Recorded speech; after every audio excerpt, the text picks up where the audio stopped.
Hi guys, അസ്സലാമു അലൈക്കും. പുതിയൊരു വീഡിയോയിലേക്ക് സ്വാഗതം. നമുക്ക് ആദ്യം തന്നെ ഒരു വീഡിയോ അതിന്റെ വോയിസ് കേട്ടുകൊണ്ട് സ്റ്റാർട്ട് ചെയ്യാം കേട്ടോ. പിന്നെ എന്തൊക്കെയാ വിശേഷങ്ങള്? ഞാൻ കുറെ ദിവസമായി വീഡിയോസ് ഒക്കെ ഇട്ടിട്ട് ഞാനൊരു പോസ്റ്റ് ചെയ്തിട്ടുണ്ടായിരുന്നു. എനിക്ക് എന്റെ ഫാമിലി പോലെ കുറെ മെമ്പേഴ്സിന് അറിയാം ഞാൻ ഡിവോഴ്സ് ആണെന്ന്. എന്തുകൊണ്ടാണ് ഡിവോഴ്സ് ആയി എന്ന കാര്യം കുറച്ച് പേർക്ക് അറിയാം. എല്ലാ കാര്യം പറയാനാണ് ഞാൻ ഇവിടെ വന്നത്. എന്റെ ഭർത്താവായിരുന്ന ആള്, കാരണം നമ്മൾ തമ്മിലൊരു ചെറിയ ചെറിയ കാര്യങ്ങൾക്ക് മാത്രമേ ഇവിടെ പിണക്കങ്ങൾ ഉണ്ടായിട്ടുള്ളൂ. അതും പെട്ടെന്ന് ദേഷ്യപ്പെടുന്ന ആളും പെട്ടെന്ന് തടുക്കുന്ന ആളുമായിരുന്നു. പിന്നെ നമ്മൾ സൗദി അറേബ്യയിൽ പറഞ്ഞു വിട്ടതിന് ശേഷം 2 മാസം കഴിഞ്ഞപ്പോൾ ചെറിയ സ്വഭാവങ്ങളിൽ വ്യത്യാസം വന്നു തുടങ്ങി. ഞാൻ ഇതുവരെയും സോഷ്യൽ മീഡിയയിൽ അവരെ പറ്റി പറഞ്ഞിട്ടില്ല. പറയേണ്ടുന്ന ഒരു സാഹചര്യം വേണ്ടാന്ന് വെച്ച്, കാരണം ആള് പോയി ജീവിക്കട്ടെ എന്ന് വിചാരിച്ച്. ഇപ്പൊ 2.25 വർഷമായി ഗൾഫിൽ നിന്ന് വന്നത് ഉൾപ്പെടെ വന്ന് ജൂൺ 6 ആൾ നാട്ടിൽ വന്നു. അതിന് മുന്നേ ആൾക്ക് നമ്മുടെ ബാധ്യത തീർക്കണമെന്ന് പറഞ്ഞു. അത് പൊട്ടുന്നൊക്കെ ഒരു പോസ്റ്റ് കണ്ടിട്ടുണ്ടായിരുന്നു ടിക്ടോക്കിലൊക്കെ. അപ്പോൾ പറഞ്ഞിട്ടുണ്ടായിരുന്നു ഒരു പെണ്ണിനെ സ്നേഹിക്കുന്നുണ്ടെന്നും അത് നമ്മുടെ ജാതിയിൽപ്പെട്ട ഒരു പെണ്ണല്ല എന്നും. ഞാൻ പറഞ്ഞു, ഇസ്ലാം മതത്തിൽ നിങ്ങൾ പോകരുത്. ആരുടെ ജാതിയിൽ വേണോ? നമ്മളിപ്പോൾ ജാതി മതത്തിനെ പറ്റി പറയുന്നില്ല. നമ്മൾ എന്റെ ഭർത്താവ് എന്ന് പറയുന്ന ആള് എന്താണ്, ഇസ്ലാമാണ്, മുസ്ലിമാണ്. അപ്പോഴേ ഞാൻ പറഞ്ഞു, നിങ്ങൾ അങ്ങനെ ഒരു ഇതിൽ പോകരുത്. പിന്നെ എന്റെ ഇക്കാക്ക് 29 വയസ്സ് പൂർത്തിയായി. പക്ഷേ 30ാമത്തെ വയസ്സ് കറക്റ്റ് പ്രായം എന്ന് പറഞ്ഞാൽ 30 വയസ്സാണ് ആൾക്ക്. ഈ ആള് ഇസ്ലാം മതത്തിൽ നിന്ന് പോയി കഴിഞ്ഞ ജൂൺ മാസം 6 തീയതി നാട്ടിൽ വന്നു. അതിനുശേഷം അതിന് മുന്നേ വരെ കുട്ടിക്ക് 3500 രൂപ ചെലവിന് തരുമായിരുന്നു. ഈ 3500 രൂപ ചെലവിന് തരുമ്പോഴത്തേക്ക് എന്റെ അമ്മ വിളിക്കാൻ പറയുന്നത് എന്റെ അക്കൗണ്ടിലാണ് വരുന്നത്. പക്ഷെ അതിനുശേഷം ഈ റബീഉൽ അവ്വൽ 1 തീയതി രാവിലെ എനിക്ക് ഫോൺ കോൾ വരുന്നത്, ഷംസുദ്ദീൻ ആത്മഹത്യ ചെയ്തെന്ന്. ഞാൻ പഠിച്ചോണ്ട് ചാടി എണീച്ച്. അപ്പോൾ ഇവരൊരു ഫ്രണ്ട്സ് ഒക്കെ ഉണ്ടായിരുന്നു, ഒരു അന്യ പരിചയത്തിൽ. കാരണം വെച്ചാൽ ഞാൻ യൂട്യൂബ് ചാനൽ എനിക്ക് ഉണ്ടെന്നുള്ള കാര്യം ഷംസ് പറഞ്ഞിട്ട് കുറച്ച് ഫ്രണ്ട്സുകൾക്ക് അറിയാമായിരുന്നു. അങ്ങനെ ഞാൻ അവരെ വിളിച്ച് ചോദിച്ചു, ഇങ്ങനെ ഒരു ന്യൂസ് കേൾക്കുന്നു, ആത്മഹത്യ ചെയ്തതാണോ? അവർ പറഞ്ഞില്ല, നമ്മൾ ഉറക്കത്തിൽ കിടക്കുകയാണ്. അപ്പോൾ ഞാൻ പറഞ്ഞു, അപ്പോൾ അവർ പറഞ്ഞു നമ്മൾ തിരക്കിയിട്ട് പറയാം. പക്ഷേ കുറച്ച് കഴിഞ്ഞിട്ട് ന്യൂസ് സത്യമാണ്, ആത്മഹത്യ ചെയ്തു. അത് എന്ത് കാരണമാണ് എന്ന് എനിക്കറിയില്ല. പക്ഷേ ഈ ജൂൺ 6 തീയതിക്ക് ശേഷം എന്റെ കുട്ടിക്ക് 1 രൂപയും എനിക്കോ നമുക്ക് ആർക്കും ഒരു ചിലവ് ഒന്നും തന്നിട്ടില്ല. വേണ്ട, നമ്മൾ ഒരു കേസിന് ഒന്നിനും പോയിട്ടില്ല. എന്റെ അടുത്ത് പറഞ്ഞതാണ്, ഞാൻ എന്റെ ഇഷ്ടത്തിന് ഏതിലാ ജീവിക്കട്ടെ. ഞാൻ പറഞ്ഞു, ജീവിച്ചോ, സന്തോഷമായിട്ട് ജീവിച്ചോ, ഞാൻ ഒരു തെറ്റ് കുറ്റത്തിനൊന്നും വരില്ല. ഞാൻ റബ്ബർ പാൽ എടുത്തു. ഈ റെന്റ് തന്നെ 3500 രൂപയാണ്. റിമോട്ടിൽ വേണ്ട പറയാം, റെന്റ് തന്നെ 3500 രൂപയാണ്. ഈ 3500 റബ്ബർ പാൽ എടുത്തു. നിങ്ങൾക്ക് അറിയാലേ, ഇത്രയും നാൾ മഴയായിരുന്നു. ഫെബ്രുവരി 10 പാലെടുപ്പ് നിന്നല്ല. ഇപ്പൊ ഈ മാസം 2 പാലെടുപ്പ് കിട്ടി. പിന്നെ അതിന് കഴിഞ്ഞ മാസം 11 പാലെടുപ്പ് കിട്ടി. എന്താണ്, എങ്ങനെ നടക്കും? നമുക്ക് ഒരു ആവശ്യങ്ങൾ പോലും നിറവേറില്ല. പിന്നെ അറിയാലേ, ചെറിയ മക്കളാകുമ്പോൾ അസുഖങ്ങളൊക്കെ വരും. പിന്നെ ഒരു കാര്യം, ഈ ഡിവോഴ്സ് ആയതിനു ശേഷം ഞാനൊരു ശല്യത്തിന് പോകാന്ന് വിചാരിച്ചു. ആളുടെ ഇഷ്ടമായി സോഷ്യൽ മീഡിയയിൽ മൊത്തം ഐഡിയ ഒക്കെ മാറി ഹിന്ദു മതത്തിൽ പൊട്ടും തൊട്ട് എല്ലാം നിൽക്കുന്നത് കണ്ട് അമ്പലത്തിൽ വെച്ചായിരുന്നു കല്യാണം. പക്ഷേ ഈ ആത്മഹത്യ ചെയ്യുന്നതിന് തൊട്ട് മുന്നേയും ഫ്രണ്ട്സുകളൊക്കെ പറയുന്നത് ഓക്കെ, ഈ ഒരു വോയിസ് ക്ലിപ്പ് നിങ്ങൾക്ക് കേൾക്കുന്ന സമയത്ത് മനസ്സിലാവും ഈ ഒരു വോയിസ് ക്ലിപ്പിൽ നെജില പറയുന്നത് 3ാമത്തെ ഭർത്താവിനെ പറ്റിയിട്ടാണ്. പക്ഷെ ആൾ ആദ്യം യൂട്യൂബിൽ പറഞ്ഞിട്ടുണ്ടായിരുന്നത് ആൾക്ക് ആ ഒരു ഭർത്താവേ ഉള്ളൂ, ആ ഒരു ഭർത്താവിലുള്ളത് ആളുടെ 3 മക്കൾ എന്നാണ്. അപ്പം ആ ഒരു ഭർത്താവ് മരിച്ചതിന്റെ ശേഷം ആ 3 മക്കളും യത്തീമായെന്ന് പറഞ്ഞുകൊണ്ടാണ് ആൾ എന്ത് ചെയ്തത്, ഈ യൂട്യൂബിൽ കിടന്നിട്ട് സഹായം അഭ്യർത്ഥിച്ചതും ഓരോരുത്തരും സ്വതക്ക ചെയ്തതൊക്കെ. കാരണം യത്തീം മക്കളാണല്ലോ, യത്തീം മക്കൾക്ക് നമ്മൾ എന്തെങ്കിലുമൊക്കെ ഹദിയ നൽകല്ലോ. അങ്ങനെ ഹദിയ കിട്ടിയതും ആള് വീട് വെച്ച് കാര്യങ്ങളൊക്കെ ആയതൊക്കെ അങ്ങനെയാണ്. അപ്പം ഈ ആള് പറയുന്നത് കള്ളമാണ്. 3 മക്കളുടെ ബാപ്പ 3 ആണ്, ആള് 3 കെട്ടിയിട്ടുണ്ടെന്നൊക്കെ പറഞ്ഞ് സത്യാവസ്ഥ പുറത്തു കൊണ്ടുവന്ന ഒരു സ്ത്രീയാണ് ബീൻ ഫാമിലിയിലെ ബീൻ എന്ന് പറയുന്നത്. ഇപ്പം ഞാൻ വന്നിരിക്കുന്നത്, ഒരുപാട് പേര് ചോദിച്ചിട്ടുണ്ട് നെജില എപ്പോഴെങ്കിലും കള്ളം പറഞ്ഞിട്ടുണ്ടോന്ന്. അപ്പം അതിന്റെ ഒരു പ്രൂഫ് ആയിട്ടാണ് ഞാൻ നെജിലയുടെ ആ വീഡിയോത്തെ വോയിസ് ക്ലിപ്പ് എന്നെ കേൾപ്പിച്ചത്. നെജിലയുടെ ആ ഒരു വീഡിയോ ഇപ്പോഴും നെജിലയുടെ യൂട്യൂബ് ചാനലിൽ പോയി എടുക്കുന്നുണ്ട്. ആ വീഡിയോ നിങ്ങൾ കണ്ടു നോക്കിയാൽ അതിന്റെ കമന്റ് സെക്ഷനിൽ ഒരുപാട് കമന്റ്സ് ഉണ്ട്. പാവം 3 മക്കൾ യത്തീമായില്ലേ എന്നൊക്കെ ഉള്ളത്.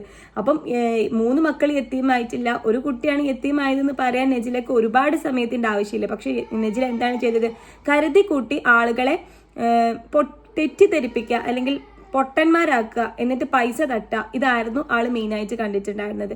ഇന്നലെ നെജിൽ ഒരു ലൈവ് നടത്തിയിട്ടുണ്ടായിരുന്നു. പൂരത്തെറി വിളിക്കുന്ന ഒരു ലൈവായിരുന്നു കേട്ടോ. നമ്മൾ ഫാമിലി ആയിട്ട് കാണുന്നവർക്കൊന്നും ഒരിക്കലും കാണാൻ പറ്റാത്തൊരു ലൈവായിരുന്നു നടത്തിയിട്ടുണ്ടായിരുന്നത്. കുട്ടികളുടെ അടുത്തിരുത്തിക്കൊണ്ടാണ് ഈ ഒരു ലൈവ് നടത്തുന്നത് കേട്ടോ. അപ്പം അവരും ഇതൊക്കെ തന്നെയല്ലേ കേട്ട് വളരുന്നത്.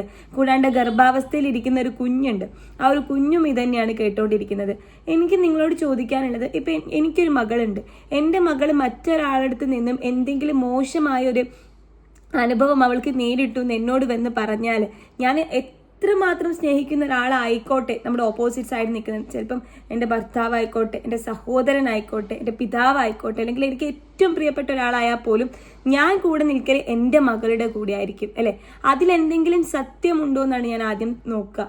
എന്നുവെച്ചാൽ അതിൽ സത്യമുണ്ടെങ്കിൽ ഓപ്പോസിറ്റ് നിൽക്കുന്ന ആൾക്ക് വാങ്ങിക്കൊടുക്കാൻ പറ്റുന്നതിൻ്റെ പരമാവധി ശിക്ഷ, ഏറ്റവും കൂടിയ ശിക്ഷ അവർക്ക് എന്ത് വാങ്ങിക്കൊടുക്കാൻ പറ്റുമോ അതായിരിക്കും ഞാൻ അവർക്ക് വാങ്ങിക്കൊടുക്കുന്നുണ്ടായിരിക്കാം. ഇവിടെ സ്വന്തം മകൾ പറയാണ്, അവള് ഷാനിൽ നിന്ന് ഒരു മോശം അനുഭവം അവൾക്ക് നേരിട്ടു എന്ന് പറയുന്ന സമയത്ത് as a parent, as a mother, Nejila എന്താ ചെയ്യുന്നത്, നെജില മൊത്തമായിട്ട് മകളെ കുറ്റം പറയാണ്. അവൾക്ക് പഠിക്കാതിരിക്കാൻ വേണ്ടിയിട്ടാണ്, മൊബൈലിൽ കളിക്കാൻ വേണ്ടിയിട്ടാണ്. എൻ്റെ ഷാൻ ഒരിക്കലും ഇങ്ങനെ ചെയ്യില്ലാന്ന്. എടാ, 10 മാസം ചുമന്ന് പ്രസവിച്ചതിന്റെ കണക്ക് പറയുന്ന സമയത്ത് നീ 10 മാസം ചുമന്ന് പ്രസവിച്ച നിന്റെ മകളെക്കാളും നിനക്ക് വിശ്വാസം ഇന്നലെ കയറി വന്നവനെയാണോ? നീ തന്നെ പറയുന്നുണ്ട് കള്ളു കുടിച്ചാൽ ക്രിമിനലാണ്, എന്താണ് ചെയ്യുന്നതെന്ന് അറിയില്ല, എടുത്തിട്ട് അടിക്കുമെന്ന് പറയുന്ന അവനെയാണോ സ്വന്തം മകളെക്കാളും നിനക്ക് വിശ്വാസം? നീ ഒരു മാതാവ് എന്ന നിലയിൽ അല്ലെങ്കിൽ ഒരു ഉമ്മ എന്ന നിലയിൽ ഭൂലോക തോൽവിയായിപ്പോയി. ഈ ഒരു സാഹചര്യത്തിൽ ആ കുട്ടിയുടെ പിതാവ് അതായത് നജിലയുടെ ആദ്യത്തെ ഭർത്താവ് രംഗത്ത് വരികയും അവരുടെ മകളുടെ സേഫ്റ്റി അവർ ഉറപ്പാക്കുകയും ചെയ്തു. ഇന്നലെ നജിലയുടെ ഹസ്ബൻഡിനും നജിലയ്ക്കും, അതായത് കറണ്ടുള്ള പാർട്ട്ണറിനും നജിലയ്ക്കും ആളൊരു വോയിസ് ക്ലിപ്പ് അയച്ചിട്ടുണ്ട്. അത് ഞാനൊന്ന് നിങ്ങൾക്ക് കേൾപ്പിച്ച് തരാം. അതെന്തിനാണ് അയച്ചതെന്ന് വെച്ചാൽ ഈ കുട്ടിയെ പറ്റിയിട്ടാണ്. എടാ, ഒരു മാസമായിട്ട് മസ്രൂറ ഫാത്തിമയെ പറ്റി മാത്രമാണ് നജിലയുടെ ടോപ്പിക് വരുന്നത്. അത് ആ കുട്ടിക്ക് മെന്റലി ഡിപ്രഷൻ ഉണ്ടാക്കാനുള്ള ചാൻസ് ഇല്ലേ? അതുകൊണ്ടാണ് ആളുടെ ഫാദർ രംഗത്ത് വരുന്നത്. അപ്പൊ ഇതുവരെ ഫാദർ എവിടെ? ഇതുവരെ ഇല്ലാത്ത അച്ഛൻ എന്തിനാണ് ഇപ്പം വന്നതെന്നുള്ളത് ചോദിക്കുന്നവർ മനസ്സിലാക്കുക. സ്വന്തം കുട്ടിക്ക് വേണ്ടിയിട്ടാണ് അദ്ദേഹം വന്നത്. പിന്നെ അദ്ദേഹം പറയുന്നുണ്ടല്ലോ 1 കെട്ടി 2 കെട്ടി 3 കെട്ടി 4 കെട്ടി നടക്കുമ്പോൾ ഞാൻ എന്തിനാ അവൾക്ക് ചെലവിന് കൊടുക്കണം? സത്യല്ലേ? 1 കെട്ടി വീട്ടിലിരിക്കുകയാണെങ്കിൽ 2 കെട്ടി വീട്ടിലിരിക്കുകയാണെങ്കിൽ നമുക്ക് കൊടുക്കാടോ? ഓരോ ഭർത്താവിനോടും തൊലാക്ക് ചോദിക്കുന്നത് ഇവളാണ്. കാരണം ഇവക്ക് എല്ലാവരെയും ഒരു കുട്ടീനെ മതി. ഷാനിനീന്ന് ഒരു കുട്ടീനായി ചിലപ്പോൾ ഷാനിനെ ഒഴിവാക്കും, ചിലപ്പോൾ നല്ല മിക്കവാറും. അപ്പൊ നമുക്ക് ആ ഒരു വോയിസ് ക്ലിപ്പ് കേൾക്കാം.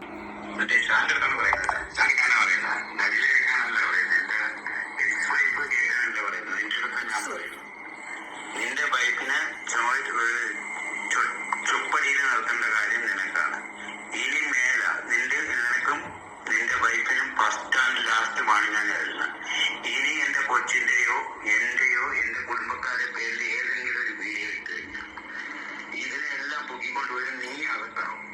അത് മനസ്സിലായല്ലോ. എന്തിനകത്താന്ന് അറിയോ? വീഡിയോ എല്ലാം ഇവിടെ കൊണ്ട് എല്ലാം കൊടുത്തിട്ട് ഞാൻ കളി തുടങ്ങാൻ പോകുന്നേ ഉള്ളൂ. എന്നെ കളത്തിൽ ഇറക്കുന്നത് എന്റെ ഇപ്പം നീ പവാടവഴി കൊണ്ടിറങ്ങണല്ലേ അവളെടുത്ത് പറഞ്ഞോളൂ. മനസ്സിലായല്ലേ ഭായി? റഹീം എന്ന് പറയുന്ന മസ്റൂറ ഫാത്തിമയുടെ പിതാവ്. എടാ, ഇത് റഹീം മസ്റൂറ ഫാത്തിമയുടെ പിതാവിന്റെ വോയിസ് ക്ലിപ്പാണ് നമ്മളിപ്പോ കേട്ടത് കേട്ടോ.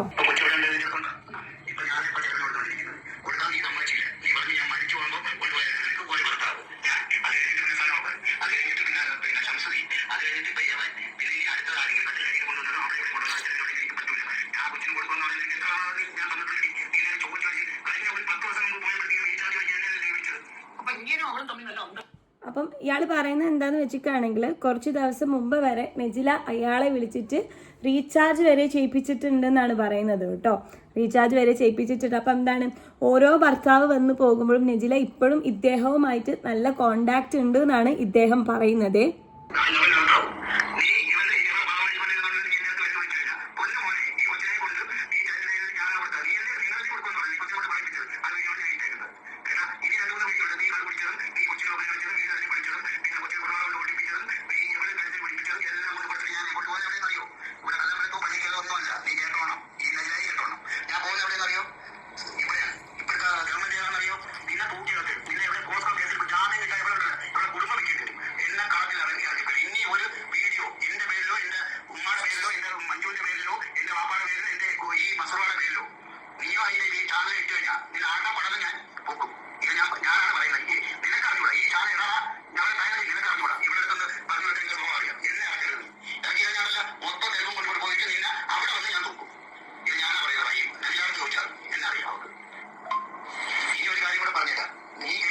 ചരിത്രങ്ങൾ കൂടെ ഞാൻ നജിലാറയും കൂടെ കേൾക്കാൻ വേണ്ടി പറയുന്നത്. എന്നെ കൊണ്ട് യൂട്യൂബ് ചാനൽ തുടങ്ങി ഓപ്പണാക്കാൻ നീ ഇടവരുത്തരുത്. കാര്യം എന്താണെന്നറിയോ?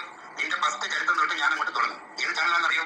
ഇനിയിപ്പോ മസൂറ റഹീം എന്ന് പറഞ്ഞ ഒരു ചാനൽ അങ്ങോട്ട് തുടങ്ങാൻ പോവാൻ നീ ഇടവരുത്തരുത്. ഇത് നജിലാറെത്താ പറയുന്നത്. അതിന് മനസ്സിലായല്ലോ? നിനക്ക് മാത്രമേ ചാനൽ തുടങ്ങാൻ പറ്റുള്ളൂ. നിനക്ക് മാത്രമേ ഈ ചരിത്രങ്ങൾ പറയാൻ പറ്റൂ. കള്ളത്തരങ്ങൾ നുണകൾ. നിന്റെ പാവടകളിൽ തുടങ്ങിയിരുന്ന അവന്റെ അടുത്തുണ്ടല്ലോ, അവന്റെ അടുത്ത് നീ നുണ പറഞ്ഞോളൂ. എന്റെ അടുത്ത് പറയരുത് നീ എന്റെ ചരിത്രം. നീ എന്നോട് എത്ര വർഷം ജീവിച്ചടി? എന്റെ ജീവിതത്തിലാണ് നീ എന്നെ ഇവിടെ പൊക്കാൻ ഞാൻ 3 വർഷമായിട്ട് ഞാൻ ഇവിടെ നാട്ടിക്കും.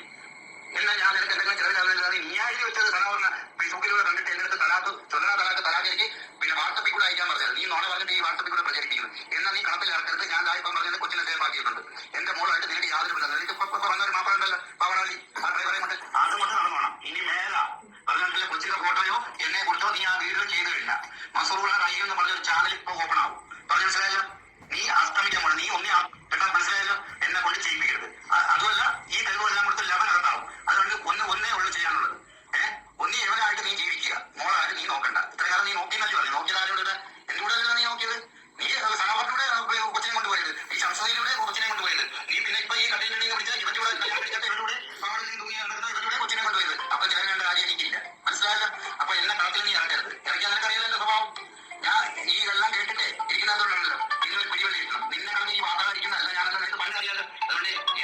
ഇല്ലേ? പിന്നെ ഒരു കാര്യം കൂടെ, അവളെ സേഫ്റ്റിയാണ്, എന്റെ മോളെ സേഫ്റ്റിയാണ് ഞാൻ നോക്കുന്നത്. കണ്ടവന്മാരുണ്ട്, പിന്നെ മക്കളെ കാര്യം, എനിക്ക് നോക്കേണ്ട കാര്യം ഞാൻ പൊതുവായിട്ട് പറയണം. എനിക്ക് ഇതിനെ നോക്കേണ്ട കാര്യം ഇവിടെ ഒന്ന് കെട്ടി, എന്റെ ഇവിടെ ആദ്യമായിട്ട് കെട്ടിയത്. അവള് എന്റെ അടുത്ത് പറഞ്ഞ് ബന്ധം തീർത്താൽ എനിക്ക് തലാപ്പ് തന്നാലും പറഞ്ഞ് ഞാൻ കരുതിയപ്പോൾ തലാപ്പ് വെച്ച് സനാവറായിട്ട് കൂടി. അത് കഴിഞ്ഞിട്ട് എന്റെ മോളെ കൊണ്ട് സനാവറിന്റെ അടുത്ത് പോയപ്പോഴത്തേക്ക് അവന് ഒരു കൊച്ചുണ്ടായി. അപ്പോഴത്തേക്ക് എന്നെ വിളിക്കുന്നത് അവളാണ് വിളിക്കുന്നത്. അത് എന്റെ കൊച്ചിനെ ചെറുകിട്ടോന്ന് എനിക്ക് എന്റെ ഉറപ്പ്. അത് കഴിഞ്ഞ് 2 മാസം കഴിഞ്ഞ് അവൾ എന്നോട് സീരിയസ് സംസാരിക്കുമായിരുന്നു. അത് കഴിഞ്ഞ് 2 മാസം കഴിഞ്ഞപ്പോൾ പറഞ്ഞ് ഇവളുമായിട്ട് പ്രശ്നമാണെന്ന് പറഞ്ഞ് തൊഴിൽ പോകണമെന്ന് പറഞ്ഞ് അവിടെ വീട് വാഴെടുക്കണമെന്ന് പറഞ്ഞ് അതിന്റെ പൈസ അയച്ചിടാന്ന് പറഞ്ഞ് ഇവൾ 5000 രൂപ എന്റെ അടുത്ത് ചോദിച്ചോളെന്ന് പറയുന്നത്. 5000 രൂപ അല്ല. അത് കഴിഞ്ഞിട്ട് പിന്നെ ശംസുദ്ദീനായിട്ട് കൂടി. ശംസുദ്ദീൻ എന്താണ് അവീതം, സനാവറിനെന്താ മറ്റേ വിസ്മയായിട്ട് അവീതം, പിന്നെ നിനക്കെന്താ ഷാനിൽ ഇപ്പൊ നീ ഇരിക്കുന്ന ഷാനിനെന്താ അവന് അവീതം, എന്റെ പേരിൽ വല്ല അവീതം ഉണ്ട്. കേട്ടില്ലേ നിങ്ങള്? ഇതിൽ ആളുടെ ആദ്യത്തെ ഭർത്താവ് പറയുന്നത് എന്താണെന്ന് വെച്ചാൽ, ഇതുവരെ നെജില പറഞ്ഞത് ആള് വാട്സപ്പിലൂടെ മദ്യപിച്ച് തലാക്ക് ചൊല്ലുന്നു. പക്ഷെ അങ്ങനെയല്ല സംഭവം. ആള് ഫേസ്ബുക്ക് വഴി രണ്ടാമത് ഭർത്താവായിരുന്ന സനോഫറിന് പരിചയപ്പെട്ടപ്പം ആള് ഇദ്ദേഹത്തോട് തൊലാക്ക് വേണമെന്ന് ആവശ്യപ്പെട്ട് തൊലാക്ക് വാങ്ങിയതാണെന്നാണ്. എന്നിട്ട് സനോഫറിനെ കെട്ടി. സനോഫറിൽ ഒരു മകനായതിന്റെ ശേഷം നെജില പറയുന്ന ഒരു റീസൺ ഉണ്ട് ആ തൊലാക്കിന്റെ. എന്താണ്? രണ്ടാമത്തെ മോന് എന്താണ്, മുത്തുമോന് ബാപ്പാന്ന് വിളിക്കുമ്പോൾ മസ്രൂറാക്ക് സങ്കടാവല്ലോ വിചാരിച്ചിട്ട് കെട്ടുമ്പോൾ അറിയില്ലായിരുന്നോ അതിലൊരു കുട്ടി ഉണ്ടായില്ല, ആ കുട്ടി ബാപ്പാന്ന് വിളിക്കുന്നു. അതാണ് രണ്ടാമത് തലാക്ക് ചൊല്ലിയത്. എന്നിട്ടും പോയി 3ാമത് കെട്ടി. 3ാമത്തേതിലും ആയൊരു കുട്ടി, അത് പിന്നെ മരിച്ച്. ഓക്കെ, ഇപ്പം 4ാമത് ഷാനിലൊരു കുട്ടിയായി. അപ്പം എനിക്ക് നെജിലോട് ചോദിക്കാനുള്ളത്, ഷാനിന്റെ കുട്ടി ഷാനിനെ ബാപ്പാന്ന് വിളിക്കുമ്പോൾ മറ്റു മക്കൾക്ക് സങ്കടാവില്ലേ എന്ന് ആലോചിച്ചിട്ട് നീ ആ ഒരു ഭർത്താവിനെയും തൊലാക്ക് ചൊല്ലോ നെജില? ഇവള് മറ്റുള്ളവരെ കളിയാക്കുമ്പോൾ എനിക്ക് തോന്നുന്നത് എന്താണെന്നറിയോ? കൈയില്ലാത്തവനെ കളിയാക്കുന്നതിന്, അല്ലെങ്കിൽ കൈയില്ലാത്തവൻ മൊത്തമായിട്ട് ശരീരം ഇല്ലാത്തവനെ കളിയാക്കില്ലേ? അതുപോലെ ആക്കൊരു വിരലേ ഇല്ലാത്ത ഉണ്ടാവുള്ളൂ, പക്ഷെ കളിയാക്കണക്ക് ഒരു കൈ തന്നെ ഉണ്ടാവില്ല. ആളായിരിക്കും കളിയാക്കുന്നുണ്ടാവുക. അതുപോലെയാണ് ഇവള് ചെയ്യുന്നത് മൊത്തം തെറ്റാ. എന്നിട്ട് ചെറിയ ചെറിയ തെറ്റ് ചെയ്യുന്നവരെ കളിയാക്കിക്കൊണ്ട് നടക്കുക. എടോ, ആദ്യം നെജില നീ മനസ്സിലാക്കേണ്ടത് നിന്റെ സ്വന്തം മകളാണ്. നീ 10 മാസം ചുമന്ന്, നീ ഗർഭം ചുമന്ന്, നീ പ്രസവിച്ച് വേദന സഹിച്ച് നീ വളർത്തിയ മകളാണ്. നിന്റെ കൂടെ താമസിക്കുന്ന ഒരുവനെ പറ്റിയിട്ട് ഒരു അലിഗേഷൻ പറഞ്ഞിട്ടുള്ളത്. മകളുടെ ഭാഗത്ത് സത്യമുണ്ടോ എന്ന് അന്വേഷിക്കല്ലാണ്ട് എന്റെ ഷാനിക്കൊന്നും ചെയ്യില്ല, എന്റെ ഷാനിക്ക് അങ്ങനെയല്ല എന്ന് പറഞ്ഞിട്ട് അതിലൊരു കാര്യമില്ലടോ. ഇല്ലാത്ത കാര്യം ആ ഒരു കുട്ടി ഉണ്ടാക്കി പറയില്ല. ഇതിങ്ങനെ കണ്ടന്റാക്കി വിൽക്കാണ്ട് സത്യാവസ്ഥ അന്വേഷിക്കുക. അപ്പോൾ നമുക്കിപ്പോൾ നിലവിൽ പറയാനുള്ളത് എന്താണെന്ന് വെച്ചാൽ, റഹീം ഉടനെ തന്നെ റഹീമിൻ്റെ മസ്റൂറ റഹീം എന്ന് പറഞ്ഞിട്ടൊരു ചാനലായിട്ട് വരുന്നുണ്ടെന്നാണ് പറഞ്ഞിട്ടുള്ളത്. നെജിലയുടെ പുതിയ കഥകളൊക്കെ നമുക്ക് ആ ഒരു ചാനൽ വഴി അറിയാൻ പറ്റും. ഇന്നലത്തെ നെജിലയുടെ ലൈവിൻ്റെ തുള്ളൽ ചിലപ്പം ഈ ഒരു ചാനലിനെ ഭയന്നിട്ടാകുമോ എന്ന് എനിക്കൊരു പേടിയുണ്ട്. നമുക്ക് എല്ലാവർക്കും റഹീമിൻ്റെ ചാനലിന് വേണ്ടി വെയിറ്റ് ചെയ്യാം. അപ്പോൾ ഇത്ര മാത്രമേ പറയാനുള്ളൂ. അടുത്ത വീഡിയോ ആയി കാണുന്നത് വരെ ബൈ.